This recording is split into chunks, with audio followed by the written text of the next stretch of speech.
Well, that didn't take long. But in a single word, Lakers fans and Bron stans, uh-oh. Well, maybe that's two words, but you get the gist. The LA Lakers were in action last night, the only team that was on Wednesday in a standalone game, the first game played since the disastrous debacle in the Bay Area for the league's latest ratings embarrassment, the 2025 All-Star Game. All right, am I live?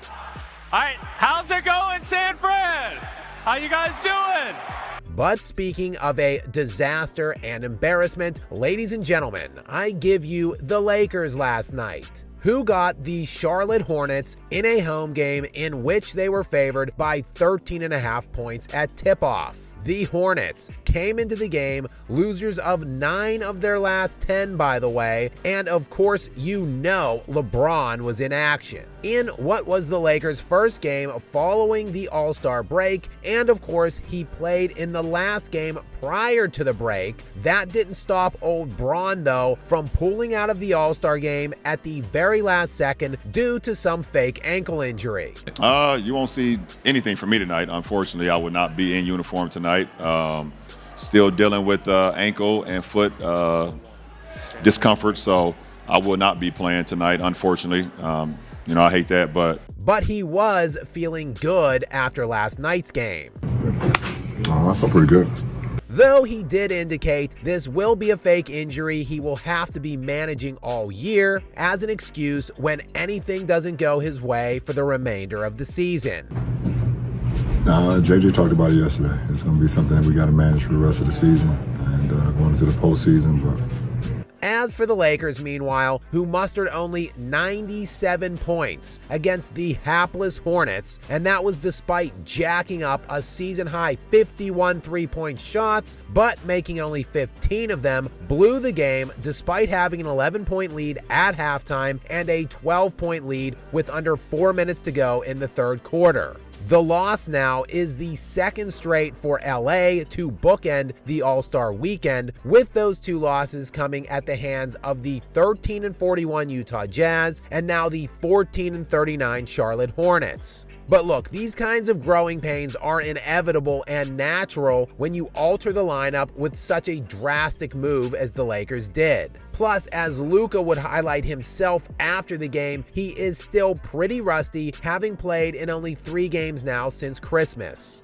Yeah, obviously, it's going to take a little time. Today, a lot of rustiness for my part. So started the game with like 4 or 5 turnovers. That can't happen. So just got to, play the basketball the right way.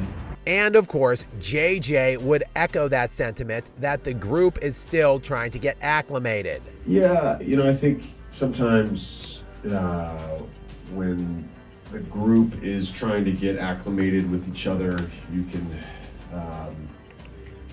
try to play the right way too much and turn down shots, and then you can try to get yourself in a rhythm and not make the extra pass. And look, that is all fine and dandy, but at what point is it time to start hitting the panic button for Luka's fit beside LeBron in this offense? LeBron James, after all, does have a long and storied career of destroying other elite-level players. Look no further than Dwayne Wade, Chris Bosh, and Kevin Love, all 3 of which saw their statistical outputs take sharp and drastic cuts once they teamed up with the usage king LeBron. Did you know that in 2009, just 2 seasons before LeBron took his talents to South Beach, that Dwayne Wade led the NBA in scoring? Yeah, and by just LeBron's second season in Miami, Wade was relegated to a 22-point per game scorer. How about Kevin Love, who scored 26 points per game in the 2013-2014 season while making second-team All-NBA honors, but saw his scoring plummet to just 16 points per game the very next season, his first with LeBron in Cleveland? Now, sure, Luka is coming off of an injury, and sure, he is rusty. But this is now his 3rd game in a Lakers uniform beside LeBron James, and in those 3 games, Luka is now averaging just 14.7 points per game on 35.5% shooting from the field and just under 21% from 3. This guy led the league in scoring last year at nearly 34 points per game.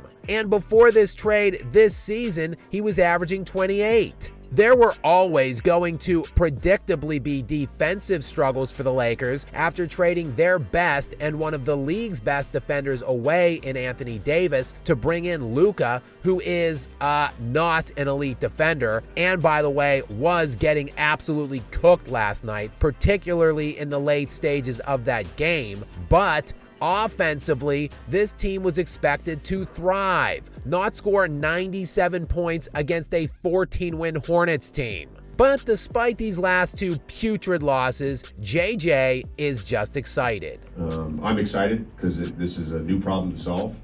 Great. We'll work our butts off to try to solve the problem. But I'm excited about us being able to generate that stuff, getting two on the ball.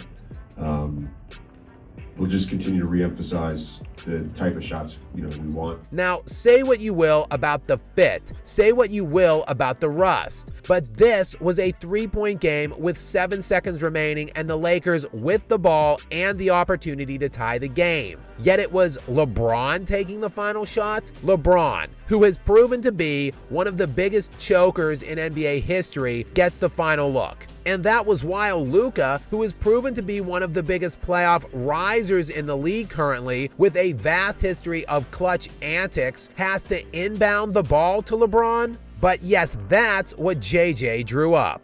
You run the set that the coaches, JJ draws up. There's some interchangeable parts in some of the late game stuff, and you as a coach are excited that you have two guys that can be the passer and be the guy who gets the pass. It felt like LeBron, particularly in the fourth, just found a nice rhythm and felt really comfortable with that. And we got two good looks. And predictably, LeBron would blow the game-tying attempt. The Lakers would get the rebound. He would have a second look at it, and he blew that one too. The loss drops the Lakers into the 5 seed currently with 29 games to play in the regular season. Now, unbelievably, they do seem to be in pretty good footing to miss the play-in tournament for the first time in years, but just how this season goes down the stretch might go a long way in determining what LA does this summer. Not just from a personnel standpoint and what they plan on putting around LeBron and Luka, but in deciding if LeBron and Luka will both be back for the 2025-26 season. And I mean whether the Lakers want LeBron back for another year or two to limit Luka. Most importantly though, if Luka wants to be there at all for the long term. And with this kind of drama on tap for the next 2 to 3 months, it's only fitting that it will be played out in Hollywood. And that is just the way the NBA likes it, with the Lakers, arguably their marquee franchise, being relevant. Unfortunately for them, they have had a LeBron problem as of late, which you can learn more about in this video, and please make sure to subscribe now to stay up to date with more from me. Until next time.